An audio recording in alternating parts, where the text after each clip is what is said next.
Books presents TVS বইমেলা প্রাঙ্গণ থেকে আপনাদের সবাইকে স্বাগত জানাচ্ছি। আমি মোহনা হোসেন। আজকে আমার সাথে যিনি অতিথি হিসেবে আছেন তিনি বর্তমান সময়ের তুমুল জনপ্রিয় একজন লেখক, যিনি স্টলে আসলে স্টলের বাইরে মানুষের লাইন পড়ে যায়, ভিড় পড়ে যায় একটা অটোগ্রাফের জন্য। তিনি একজন লেখক, একই সাথে একজন চলচ্চিত্র নির্মাতা। আজকে অতিথি হিসেবে আছেন আমাদের সবার প্রিয়, সবার পছন্দের সাদাত হোসাইন। স্বাগতম সাদাত ভাই, কেমন আছেন? হ্যাঁ, ভালো আছি। আপনি কেমন আছেন? আমি অনেক ভালো আছি।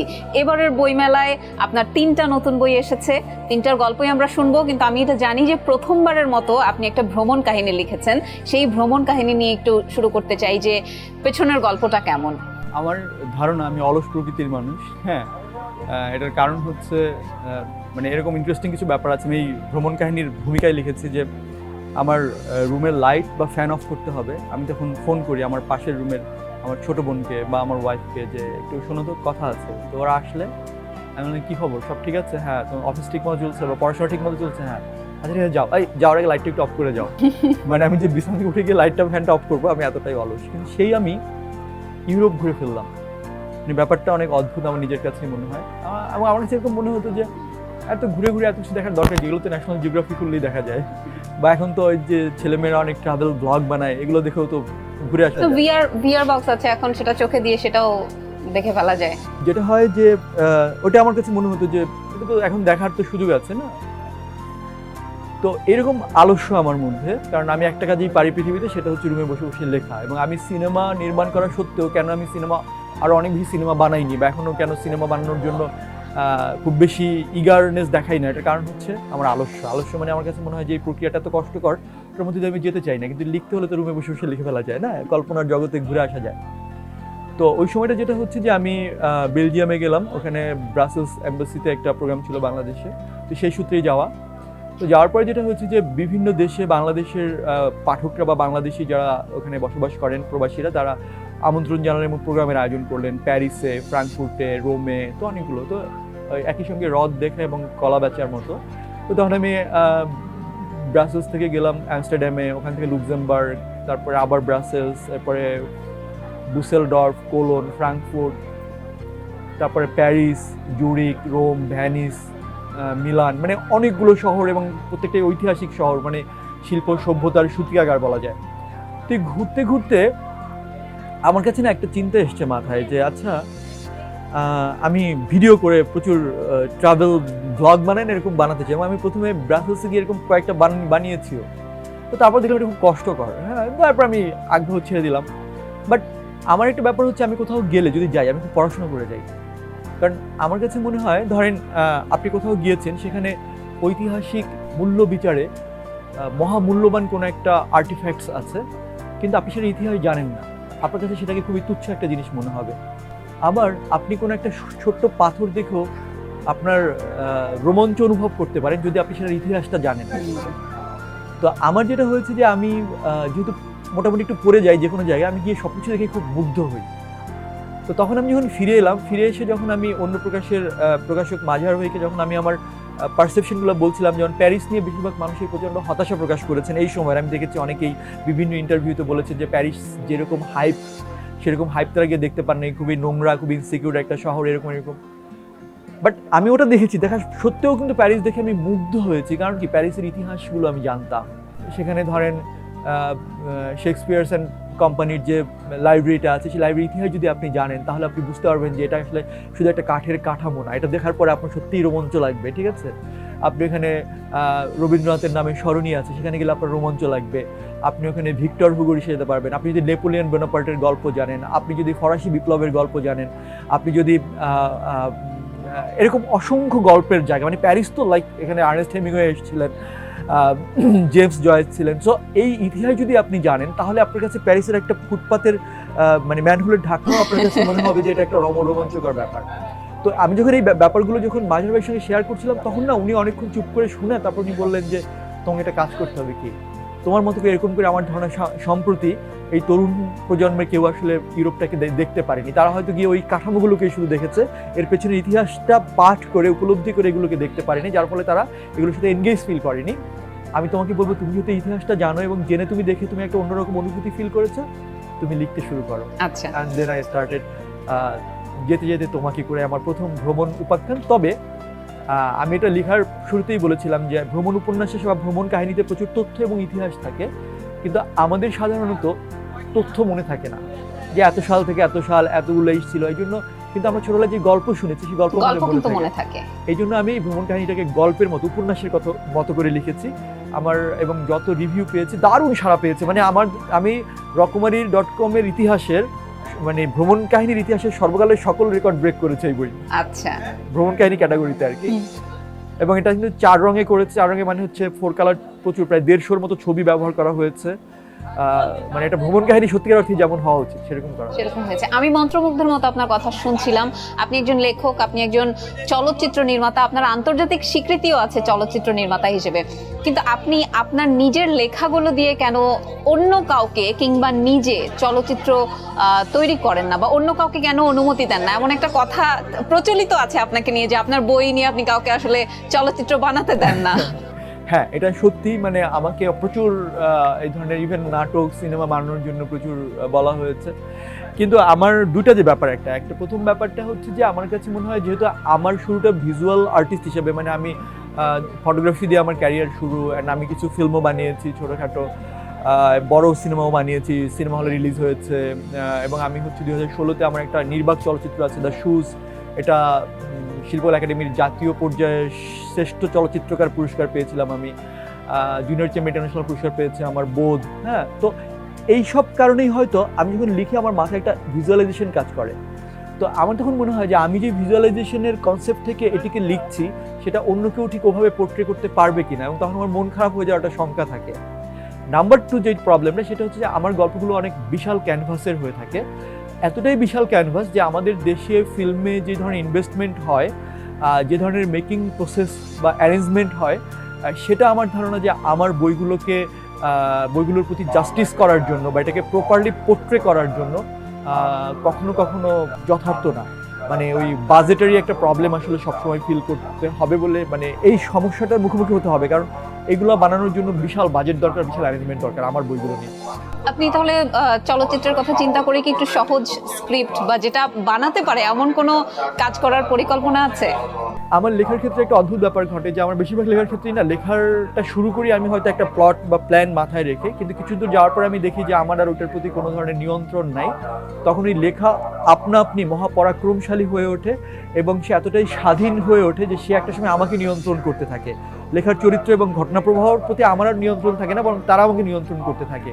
সো অনেকবারই হয়তো অনেক ধরনের ভাবনা চিন্তা করে লিখতে শুরু করেছি, কিন্তু একটা সময় গিয়ে দেখেছি সেগুলো স্বাধীন হয়ে উঠেছে, অটোনোমাস হয়ে উঠেছে, মহাপরাক্রমশালী হয়ে উঠেছে। সো চিন্তা করলেও আসলে শেষ পর্যন্ত আর হয় না, ওরা ছোট রাখা যায় না, তারাই আপনাকে নিয়ন্ত্রণ করে। ছোট উপন্যাসও আছে নাই যে তা না, আছে। একটা হয়েছেও, মরণোত্তম নামে একটি ওয়েব ফিল্ম হয়েছেও, এবং ওটা ভালোই হয়েছে। But let's take time. আমার কাছে মনে হয় যে আমি ওই যথার্থ সময়ের অপেক্ষা করি, যখন সঠিক সময়টা আসবে তখন হয়তো আমি নিজেই বলবো যে ওকে। আপনার অনেক সাক্ষাৎকারে এরকম একটা প্রশ্ন আসে যে আপনি খুব অল্প সময়ে জনপ্রিয়তা পেয়ে গেছেন, মানে ব্যাপারটা কি আসলেই তাই যে লেখক হিসেবে যেই সময়টাতে আপনি জনপ্রিয়তা পেয়েছেন এটা কি আসলে খুব অল্প সময়ে আপনি জনপ্রিয়তা পেয়ে গেছেন? আমার বোঝাবুঝি খুব পরিষ্কার এবং স্পষ্ট, এবং প্রচলিত প্রতিষ্ঠিত অনেক ভাবনার সঙ্গে আমার ভাবনা প্রচণ্ড রকমের সাংঘর্ষিক। আমার নিজস্ব কিছু ব্যাখ্যা এবং বিশ্লেষণ আছে, একই সঙ্গে পর্যবেক্ষণ আছে। সেটা হচ্ছে আমাদের দেশের মানুষ চট করে কোনো একটা বিষয় সম্পর্কে প্রপার ধারণা না থাকা সত্ত্বেও ডিসিশন দিয়ে ফেলে। এটি হচ্ছে সেরকম একটা ডিসিশন। আমার প্রথম বই প্রকাশ হয় 2012 সালে, আজকে 2025 সাল। আঙুলের কর ধরে গুনলে 1 যুগেরও বেশি সময়। এই 1 যুগ ধরেই কিন্তু আমি সেই অর্থে পপুলার না। মানুষ আপনি যখন পপুলার হয়েছেন তখন আপনাকে দেখতে পেয়েছে, তারা খোঁজ নেয়নি যে এই লোকটা কবে থেকে লিখতে শুরু করেছে। ঠিক আছে, মানে আপনি একটা গাছ যখন দেখছেন যে একটা গাছ, বট গাছ বড় হয়ে গেছে, তখন আপনি বলেন বট গাছটা তো এত বড় হয়ে গেছে, এটাকে তো আগে কখনো দেখিনি। কিন্তু এটি যে একটা বীজ বা এটি একটা চারা থেকে এটি বড় হয়েছে, বড় হওয়ার প্রক্রিয়ায় নানান ধরনের এটিকে যত্ন করতে হয়েছে, এটিকে নানান ধরনের ঝড় সহ্য করতে হয়েছে, সেগুলোর বিপক্ষে গিয়ে এটিকে টিকে থাকতে হয়েছে, অস্তিত্বকে জানান দিতে হয়েছে, নিজেকে অ্যাডাপ্ট করতে হয়েছে, অ্যাডাপ্টেশনের প্রসেসের মধ্যে দিয়ে তাকে সার্ভাইভ করতে হয়েছে। একটা সময় সে মাথা তুলে তার অস্তিত্ব জানান দিয়েছে। এই পুরো প্রক্রিয়াটা আমরা না দেখে শুধু এই মাথা তুলে যখন জানান দিয়েছে আমরা ভাবি যে কী ব্যাপার, সে কখন এরকম হয়ে গেল। এখন এই যে কখন এরকম হয়ে গেল সেটা না দেখতে পাওয়ার ব্যর্থতাটা হচ্ছে আমাদের। তো আমি 1 যুগেরও বেশি সময় ধরে লিখছি, এটাকে কোনোভাবেই বলা যাবে না যে আমি চট করে পপুলার হয়ে গেছি। অন দ্য আদার হ্যান্ড এটা মাথায় রাখতে হবে, আজকে থেকে 20-30 বছর আগের এক যুগের তুলনায় এখনকার এক যুগ 10 যুগের বা 3 যুগ বা 5 যুগের সমান। সময় অনেক দ্রুত যায় এখন। কারণ হচ্ছে এই সময়ে কোন একজন লেখক এক যুগ ধরে পাঠকের কাছে সমান বা ক্রমাগত বেশি পপুলার হয়ে উঠছে বা গ্রহণযোগ্য হয়ে উঠছে, এটি একটা বিরল ঘটনা। কেন বিরল ঘটনা? কারণ হচ্ছে আজকে থেকে 25-30-40 বছর আগে মানুষের হাতে বিনোদনের কোনো বিকল্প উপায় ছিল না একমাত্র বই ছাড়া। তাদের রেডিও ছিল না, টেলিভিশন ছিল না, টেলিভিশন থাকলেও সেটিতে মাসে একটা নাটক হতো, একটা সিনেমা হতো। সো মানুষ বাধ্য হয়ে বইয়ের কাছে আসতেই হতো। এখন কিন্তু মানুষের বাধ্য হয়ে বইয়ের কাছে আসার কোনো বাধ্যবাধকতা নাই। কেন নেই? কারণ হচ্ছে সে সারাক্ষণ ফেসবুকে রিলস দেখতে পারে, সে ইউটিউবে কন্টেন্ট দেখতে পারে, নেটফ্লিক্সে সিনেমা দেখতে পারে, তার অসংখ্য অপশন। সো এই অসংখ্য অপশনের যুগে একজন লেখক এক যুগ ধরে পাঠককে তার লেখার কাছে আটকে রেখেছে, এটি আসলে এক যুগ না, এটা আসলে আগের কয়েক যুগের সমান। সো এই যে দেখার যে দৃষ্টিভঙ্গির সংকট এবং বাস্তবতাকে পাঠ করতে না পারার সীমাবদ্ধতা, এটি মূলত মানুষকে ওই ধরনের চট করে জাজমেন্টাল সিদ্ধান্তে পৌঁছে যেতে আমার মনে হয় যে প্ররোচিত করে, যেটা ভুল। একটু সাদাত হোসেনের সেই বীজ থেকে একটা মহিরুহ হয়ে ওঠার গল্পটা জানতে চাই। এই কিভাবে আপনি এত লম্বা সময় ধরে পাঠকের মনে জায়গা করে রেখেছেন? আচ্ছা, আমার কাছে মনে হয় আমি লেখক হিসেবে স্বতঃস্ফূর্ত, এবং আমি যেটি বললাম যে আমার বোঝাপড়া খুব ক্লিয়ার। আমার কাছে মনে হচ্ছে আমি আমার চারপাশে যাদেরকে দেখি বা সেটির মধ্যে হয়তো আমিও ছিলাম, পরবর্তীতে হয়তো আমার বোঝাবুঝি আমাকে একটু অন্য জায়গায় ভাবতে বা অন্যরকম করে আচরণ করতে সহায়তা করেছে কিংবা সিদ্ধান্ত নিতে সাহায্য করেছে। সেটি হচ্ছে কি, আমরা কেউ কেউ নিজেদেরকে ভাবি যে আমি একটা মহান সাহিত্য রচনা করব। এখন এই মহান সাহিত্যের বৈশিষ্ট্য কি আসলে? তখন তারা ইউরোপ কর্তৃক নির্ধারিত বা ধরেন কোনো একটা মহত্তম সাহিত্য যেটি সর্বজন কর্তৃক স্বীকৃত, সেই সাহিত্য কিংবা সেই সাহিত্যের বৈশিষ্ট্যগুলোকে অনুকরণ করে বা সেগুলোর উপাদানকে কিংবা সেগুলোর ন্যারেটিভসকে অনুকরণ করে তারা সেই রকম সাহিত্য রচনা করার চেষ্টা করে, যে তাহলেই মনে হয় আমার এই সাহিত্যটি মহত্তম সাহিত্য হয়ে উঠছে। নাম্বার 1। নাম্বার 2 হচ্ছে কেউ কেউ হয়তো ভাবেন যে আমি পপুলিস্ট সাহিত্য রচনা করব। তাহলে তিনি আবার দেখার চেষ্টা করেন যে পপুলিস্ট লিটারেচার তৈরি করতে হলে সেগুলো কী কী লিটারেচার অলরেডি পপুলার হয়ে গেছে বা কোন কোন রাইটার অলরেডি পপুলার হয়ে গেছে, তারা কী কী ধরনের সূত্র অনুসরণ করে তারা পপুলিস্ট হয়েছিলেন বা পপুলার হয়েছিলেন, তারা তখন সেগুলো অনুকরণ করেও সেরকম করে লেখার চেষ্টা করেন। কিন্তু বাস্তবতা হচ্ছে আপনি কোনো কিছু অনুকরণ করে কখনোই দীর্ঘ সময় ধরে সার্ভাইভ করতে পারবেন না, এক্সিস্ট করতে পারবেন না, যদি না আপনার মধ্যে মৌলিকত্ব না থাকে। তো আমার কাছে মনে হয়েছে যে আমি আমার লেখালেখির জায়গায় স্বচ্ছ, স্বতঃস্ফূর্ত এই কারণে, এবং আমি মৌলিক আমার ভাবনার জায়গাটা। আমি কখনো কাউকে অনুকরণ করার চেষ্টা করিনি। আমি চেষ্টা করেছি আমার মন যা বলেছে সেটি করতে, এবং এই যে আমার মন আমাকে যেটি বলছে যেটি করতে, আমি সেটি করার চেষ্টা করেছি প্রচণ্ড সংবেদনশীলতার সঙ্গে, প্রচণ্ড অনুভূতি প্রবণতার সঙ্গে, প্রচণ্ড সততার সঙ্গে। আমার কাছে মনে হয়েছে এই অনুভূতি প্রবণতা, এই সংবেদনশীলতা আমি অনুভব করেছি বলে সেটি প্রকাশ করতে পেরেছি। এখন আপনি যদি কোনো একটা অনুভূতি দ্বারা তাড়িত না হন, তাহলে আপনি সেই অনুভূতি আমাকে কিভাবে সেটি দ্বারা আন্দোলিত করবেন? পারবেন না। আপনাকে প্রথমে একটা ব্যথার যন্ত্রণা অনুভব করতে হবে ওই তীব্রতাই। সেই তীব্রতা দ্বারা যদি আপনি আন্দোলিত হন, তাহলে আপনি সেটি আমার মধ্যে ট্রান্সফার করতে পারবেন। সো আমার কাছে মনে হয়েছে যে আমি প্রচণ্ড সংবেদনশীল একজন মানুষ, আমি প্রচণ্ড অনুভূতিপ্রবণ একজন মানুষ। সো চারপাশের ঘটনা আমাকে প্রচণ্ড সংবেদনশীলতায়, প্রচণ্ড অন্তরঙ্গতায় আহত করে, ব্যথিত করে, আন্দোলিত করে, এবং তখন সেটি আমি আমার লেখার মধ্যে দিয়ে প্রকাশ করতে চাই, এবং সেটি কোনো না কোনোভাবে পাঠককে স্পর্শ করেছে। আমার ন্যারেটিভসটাকে তাদের কাছে আপন মনে হয়েছে। আমার ভাষা, বর্ণনাভঙ্গি, শব্দচয়ন, উপমার ব্যবহার, সেগুলো তাদের খুব কাছের মনে হয়েছে। দ্যাটস ওয়াই তারা এটির সঙ্গে অ্যাটাচ ফিল করেছে। এ কারণেই হয়তো তারা বছরের পর বছর ধরে সেটি পড়েছে, এবং আমার ধারণা যে আমি এই সময়টাকে ধরতে পেরেছি, এই সময়ের মানুষের মনস্তত্ত্বকে ধরতে পেরেছি। আপনি তো আপনার অনেকগুলো উপাদানের কথা বললেন যে জিনিসগুলো আসলে আপনাকে আন্দোলিত করে লেখার জন্য। ছোটবেলা থেকে কি এমন কারো লেখা পড়ে এসেছেন যে যার লেখার ছাপ আপনার লেখার মধ্যে কিছুটা হলেও আসে, বা সহজাতভাবে যে লেখার যে গুণাবলী সেইটা কারো কাছ থেকে কি অনুপ্রাণিত হয়েছেন? প্রশ্নটা এই কারণে করছি যে কারণ অনেক মানুষই বলেন সাদাত হোসেনের লেখার ভেতরে হুমায়ুন আহমেদের একটা ছাপ পাওয়া যায়। তো আসলে উনার লেখা পড়ে অনুপ্রাণিত হয়েছেন, বা এই মৌলিকত্বটা কোথা থেকে আসলো? এখানেও আমার এক ধরনের ভাবনার সাংঘর্ষিক অবস্থান আছে। সেটি হচ্ছে কি, আমার কাছে যেটি বলছিলাম যে আমার ধারণা যে বাংলা সাহিত্যে হুমায়ুন আহমেদ এমন সর্বপ্লাবী, সর্ববিস্তৃত একজন লেখক যে পাঠক তার আপন মনেই অন্য অনেক লেখকের মধ্যে হুমায়ুন আহমেদকে খুঁজে বেড়ান। ওই লেখকদের মধ্যে যতটা না হুমায়ুন আহমেদের প্রভাব বা ছায়া আছে, তার চেয়ে বেশি আছে পাঠকের অবচেতন ভাবনায়। কেন, আমি যখন লেখালেখি শুরু করিনি তখন আমি দেখেছি যে ব্লগ পড়তাম অনেক, সেই ব্লগে যারা একটু পপুলার ব্লগার হয়ে উঠছেন তাদেরকেই বলা হতো যে উনি হচ্ছে নতুন হুমায়ুন আহমেদ। মানে আমাকে একা না, মানে যারাই একটু পপুলার হয়ে উঠেছিলেন তাদেরকেই পাঠক বলা শুরু করলেন যে ও হুমায়ুন আহমেদের মতো করে লিখে লিখে, ও হুমায়ুন আহমেদের মতো। এবং তারা কিন্তু কেউ ওই মুহূর্তে আর এক্সিস্ট করেন নাই। আমি জানি না তারা হুমায়ুন আহমেদের মতো করে লিখতেন কিনা। এখন এর মানে হচ্ছে পাঠক অবচেতনভাবেই তার অ্যাবসেন্সটাকে খুঁজে বেড়ান। এবং যেটা হয় যে ধরেন আপনি খুব মানে উপাদেয় কোনো একটা খাবার খেয়েছেন, এরপর আপনি সেই খাবারটা আপনার শেষ হয়ে গেছে, তখন আপনি কি আপনি অন্যদের কাছে সেই একটু স্বাদ খুঁজতে যান, এবং যদি একটু কোনটা উপাদেয় মনে হয় সেটা তো সেটার মতো না, তারপর আপনার কাছে মনে হবে যে আচ্ছা এটা মনে হয় ওইটার কাছাকাছি বা ওরকম। এটা একটা এক্সাম্পল। নাম্বার 2 হচ্ছে ধরেন ব্রাজিল এবং আর্জেন্টিনা ফুটবল বিশ্বের সবচেয়ে জনপ্রিয় দুটো টিম। ব্রাজিলের সর্বকালের সেরা প্লেয়ার বলা হয় পেলেকে, আর্জেন্টিনার সর্বকালের সেরা প্লেয়ার বলা হতো কাকে? ম্যারাডোনাকে। আচ্ছা, ব্রাজিল এবং আর্জেন্টিনাতে পেলে এবং ম্যারাডোনা পরবর্তী যত সম্ভাবনাময় প্লেয়ার এসেছে, সেটা ধরেন রবিনহো বলেন, আদ্রিয়ানো বলেন, নেইমার বলেন, সবাইকেই বলা হয়েছে নতুন পেলে। আর্জেন্টিনাতে ম্যারাডোনা পরবর্তী যত সম্ভাবনাময় প্লেয়ার এসেছে, ধরেন রিকুয়েলমে বলেন, ওর্তেগা বলেন, পাবলো আইমার বলেন, লিওনেল মেসি বলেন, সবাইকেই বলা হয়েছে কি নতুন ম্যারাডোনা।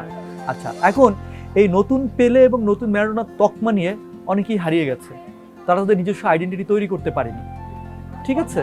কিন্তু এত এত এত নতুন তকমা প্রাপ্তদের মধ্য থেকেও নেইমার তার নিজস্ব আইডেন্টিটি তৈরি করতে পেরেছে। এখন অন্যদেরকে বলা হয় যে নতুন নেইমার, অন্যদিকে ওইখানে লিওনেল মেসিকে বলা হয়, এখন আর তাকে নতুন ম্যারাডোনা বলা হয় না, বলা হয় যে সে তো লিওনেল মেসি, অন্য কাউকে বলা হয় যে নতুন লিওনেল মেসি। তার মানে এরা ওই বটবৃক্ষ বা বিস্তৃত বিশাল ছায়া বৃক্ষের ছায়া থেকে বের হয়ে এসে নিজেদের আইডেন্টিটি তৈরি করতে পেরেছে, অন্যদেরকে এখন তাদের সঙ্গে তুলনা করা হয়। সুতরাং সাদাত হোসেন তার মধ্যে কারো ছায়া আছে কিনা সেটা বলার সাহিত্যে এত দ্রুত সময় আসেনি, কারণ সাহিত্য ওই ক্রিকেটার বা অ্যাথলেটদের মতো 10 বছর বা 12 বছরের ক্যারিয়ার না, এটা পুরো জীবনভর করা যায়, এবং 10 বছর 5 বছর একজন সাহিত্যিককে ডিফাইন করার জন্য খুবই কম সময়। সো আমার কাছে মনে হয় এই সময়টা খুব সন্নিকটে কিংবা অলরেডি এসে গেছে যে অন্য কাউকে নতুন সাদাত হোসেন বলার। নাম্বার 2, নাম্বার 3 হচ্ছে আমি ছোটবেলা থেকে আমার লেখালেখির হুমায়ুন আহমেদ আমার অসম্ভব পছন্দের লেখক, এবং আমার কাছে মনে হয় যে বাংলা সাহিত্যে তার মতো শক্তিশালী লেখক বা গল্প কথক আর নেই। সহজ ভাষায় মানুষের এত দারুণ গল্প কথক আমার আর নেই, এবং তাকে আমি অসম্ভব পছন্দ করি। তবে আমার শৈশবে আমি যার লেখা দ্বারা সবচেয়ে প্রভাবিত হয়েছি তিনি হচ্ছেন শীর্ষেন্দু মুখোপাধ্যায়, এখনো পর্যন্ত আমার সবচেয়ে প্রিয় লেখক। এবং আমার লেখায় যদি কারো ছাপ থেকে থাকে বর্ণনায়, আমার ধারণা সেটা শীর্ষেন্দুর। এবং একটা জিনিস আমি আপনাকে আরেকটু ভেঙে বলি, আমার লেখা নিয়ে একটা সমালোচনা আছে যে আমি প্রচুর পেঁচাই, আমি প্রচুর ইলাবোরেট করি, আমার লেখা অনেক বেশি বর্ণনাত্মক। তো হুমায়ুন আহমেদ স্যারের লেখা কিন্তু অনেক বেশি বর্ণনাত্মক না, অনেক সংলাপাত্মক। সো যদি আমার লেখা প্রচুর বর্ণনাত্মক হয় তাহলে তার সঙ্গে মেলার কোনো কারণ আসলে নেই। না, ভাষাগত জায়গা থেকে হয়তো বোধহয় মানুষ একটু চিন্তা করে যে সহজ কথায় এটা আরেকটা সংকট, যে আমি এটা বলতে চাইছিলাম যে কেউ কি সহজ কথায় লিখলেই মানুষ ভাবে যে আচ্ছা এটা মনে হয় তার মতো, বাট ব্যাপারটা এরকম না। বাংলা ভাষায় সহজ কথায় প্রচুর লিখেছে, বাট এটা নিয়ে আমার সমস্যা নেই। আমি যেটা বলছিলাম যে আপনি কাউকে অনুসরণ করে বছরের পর বছর এই বাস্তবতা, এই প্রযুক্তিক উৎকর্ষতার ছড়াছড়ির বাস্তবতায় আপনি টিকে থাকতে পারবেন না। হ্যাঁ, আপনি হয়তো এক বছরে একটা হাইপ, ধরেন এখন প্রতি বছর বইমেলায় কি হয়, কোনো একটা বই ভাইরাল হয়ে যায়, সেই বইটা বেস্ট সেলার হয়ে যায়, পরের বছর ওই লেখকের কোনো খবর থাকে না, আবার পরের বছর আরেকজন হয়ে যায়। সেখানে গত 1 যুগের বেশি সময় ধরে একজন লেখক হচ্ছে বাংলাদেশ, ভারত, মানে কলকাতা, ত্রিপুরা, বাংলা ভাষায় যারা পড়েন তাদের কাছে, হ্যাঁ ধরেন ইন্ডিয়া বইমেলায় আমি যখন যাই 0.5 কিলোমিটার লাইন পড়ে যায়, ঠিক আছে? তো এটা তো আসলে আপনি কাউকে অনুসরণ করে পারবেন না। এটা যদি আপনার মধ্যে ওই মৌলিকত্ব, ওই শক্তির জায়গাটা না থাকে পারবেন না। এখন যারা এটা বলেন তাদের বোঝাবুঝির এক ধরনের আমার কাছে মনে হয় যে অগভীরতা এটা, এবং তারা চট করে দুইটা জিনিস হতে পারে। একটা হচ্ছে তারা কারো কৃতিত্বকে বা শক্তিমত্তাকে অস্বীকৃতি দিতে চান না, তিনি সেটিকে কোনো না কোনো অজুহাতে হচ্ছে অস্বীকার করতে চান। এটি এক ধরনের ওই যে বলে না বাঙালি হচ্ছে পরস্ত্রী কাতর আর পরশ্রী কাতর, ঠিক আছে? তো অন্যের স্ত্রী এবং অন্যের স্ত্রী হচ্ছে তারা কাতর হয়ে পড়ে এটার কারণে। আর একটা ব্যাপার হচ্ছে যে আমার কাছে মনে হয় যে এখানে আরেকটা সংকটের জায়গাটা হচ্ছে যে তারা হয়তো ভাবতে পারেন না যে আচ্ছা কিভাবে সে কোথাও থেকে উড়ে এসে জুড়ে বসে এত কিছু করে ফেললো আর কি। হ্যাঁ, এরকম মনে হতে পারে। গ্রহণযোগ্যতাটা বোধহয় মানে গ্রহণ করতে পারে না সহজে। বাট এটা হয় কি, আপনি গত 12 বছরে তো আমাকে অনেক কিছু, যে আমি বললাম অনেক কিছুর মধ্যে দিয়ে আসতে হয়েছে, তো আমি এই যাত্রায় আমার অনেক ধরনের বোঝাপড়া হয়েছে। আমার কাছে মনে হয়েছে যে সাহিত্য হচ্ছে এমন একটা জায়গা, শিল্প হচ্ছে এমন একটা জায়গা, এখানে কখনোই আপনি সর্বজন কর্তৃক গ্রহণযোগ্য হবেন না, কখনোই না। ধরেন যেই সাহিত্য নোবেল পেয়েছে, আপনার সেটা পড়েও মনে হতে পারে যে এটা কিছুই হয় নাই, ট্র্যাশ হয়েছে, ঠিক আছে। যেই সিনেমা অস্কার পেয়েছে সেটা দেখেও আপনার কিছু মনে হতে পারে যে এটা কিছুই হয় নাই। এখন ধরেন ক্রিকেট খেলায় যেই লোকটা ফালতু বল করে 5 উইকেট পেয়েছে, আপনি তাকে বলতে বাধ্য যে সে আজকে ম্যান অফ দ্য ম্যাচ। যে সেঞ্চুরি করেছে 3টা ক্যাচ মিস হয়ে, আপনি তাকে বলতে বাধ্য যে সে হচ্ছে আজকের বেস্ট প্লেয়ার। কিন্তু সাহিত্যে কিন্তু এরকম কোনো স্ট্যান্ডার্ড নাই যে 5 উইকেট পেলে সে best player, best bowler, century করলে সে বেস্ট ব্যাটার। এরকম কোনো স্ট্যান্ডার্ড বা ক্রাইটেরিয়া বা ল্যান্ডমার্ক কিন্তু সাহিত্যে নাই। সাহিত্য হচ্ছে ইন্ডিভিজুয়াল কীভাবে জিনিসটাকে উপলব্ধি করতে পারছে সেটার উপর নির্ভর করছে। সো আমার কাছে মনে হয় যে এই কারণে পৃথিবীর, আমি ধরেন একটা বিখ্যাত সিনেমা আছে, এটা হচ্ছে সম্ভবত কোয়ান্তিনো তারান্তিনোর, নাম হচ্ছে পাল্প ফিকশন। এই সিনেমা এবং ফিল্ম মেকারকে বলা হয় যে he is the filmmaker of the filmmakers. আর এটা সিনেমাটা হচ্ছে ফিল্ম মেকারদের সিনেমা। এই সিনেমা আমি অনেকবার দেখছি, তারপর আমার কাছে মনে হচ্ছে আমি কিছুই বুঝি নাই, এর কিছু হয় না এই টাইপের। মানে যদি আমি বলি না কখনো যেটা কিছু হয় নাই, কারণ আমি এটা বলি না, আমি বুঝি যে আমার বোঝার হয়তো অক্ষমতা আছে। কিন্তু এই যে ধরেন এত বিখ্যাত একটা সিনেমা যেটা আমি বুঝি নাই, তার মানে এটা ট্রাশ হয়ে যায় না, এটা আমার ভালো লাগে না, তার মানে ট্রাশ না। কিন্তু আমাদের বেশিরভাগ মানুষের কথা হচ্ছে এটা যে তার লেখা আমার পছন্দ না, বা তাকে আমার পছন্দ না। প্রথমত তাকে আমার পছন্দ না হলে তার কিছুই আমার পছন্দ না, যাকে দেখতে নারী তার চলন বাঁকা। হ্যাঁ, কিন্তু আমাকে একজনকে আবার পছন্দ না হওয়া সত্ত্বেও তার সৃষ্ট শিল্পকর্ম বা কর্ম যে আমার পছন্দ হতে পারে সেটির গুণগত কারণে সেটি আমরা মেনে নিতে রাজি নই। আরেকটা ব্যাপার হচ্ছে যে যেটা আমরা বুঝি না বা সেটা কানেক্ট করতে পারি না, তার মানে সেটা ভালো না। এমনও তো হতে পারে যেটা আমি কানেক্ট করতে পারি এটা আমার ব্যর্থতা, এটাও তো হতে পারে। কিন্তু এই যে আমি বললাম যে আমরা খুব জাজমেন্টাল, আমরা সম্যক জ্ঞান না রেখে, আমাদের পরিপূর্ণ স্পষ্ট বোঝাবুঝি না থাকা সত্ত্বেও আমরা চট করে বিশেষজ্ঞ মতামত দিয়ে দিই সবকিছুর বিষয়ে। অসংখ্য ধন্যবাদ সাদাত, আজকে আপনার সাথে আড্ডা দিয়ে আমার দারুণ লেগেছে। আপনার পেছনের অনেক গল্প আমরা জানতে পেরেছি, এটাই আমাদের সবচেয়ে বড় পাওয়া। কারণ মানুষের সাধারণত আগ্রহ থাকে, লেখক যা লেখেন তাকে নিজের জীবন থেকে লেখেন, তার জীবনটা আসলে কেমন, ব্যক্তি জীবন কেমন, তার অনেকটাই বোধ হয় আজকে দর্শক একটু হলেও আজ পেয়েছেন। ধন্যবাদ সাদাত, ভালো থাকবেন। হ্যাঁ, থ্যাংক ইউ আপনাকে, আপনি ভালো থাকবেন। দর্শক আপনাদেরকে অসংখ্য ধন্যবাদ, এতক্ষণ আমাদের সাথে ছিলেন। আশা করি আজকের আড্ডা আপনাদের ভালো লেগেছে। আমার তো দারুণ উপভোগ্য লেগেছে। আমি আজকে তুমুল জনপ্রিয় একজন লেখকের সাথে আজকে আড্ডা দিয়েছি। আমরা প্রতিদিনই এভাবে নতুন নতুন লেখক যারা আছেন তাদের সাথেও আড্ডা দিই, বা প্রখ্যাত লেখক, কবি, সাহিত্যিক যারা আছেন তাদের সাথে আড্ডা দিই, জানার চেষ্টা করি তারা কোন চিন্তা থেকে তাদের বইগুলো লিখেছেন। সেই বইগুলো পড়লে আপনারা সেখান থেকে কি আহরণ করতে পারবেন সেই জিনিসগুলো আপনাদেরকে জানানোর চেষ্টা করি। প্রতিদিনই আমরা আড্ডা দিই। আমাদের এই আড্ডা দেখতে হলে চোখ রাখতে হবে দ্য বিজনেস স্ট্যান্ডার্ডের ফেসবুক পেজ এবং ইউটিউব চ্যানেলে। ধন্যবাদ সবাইকে।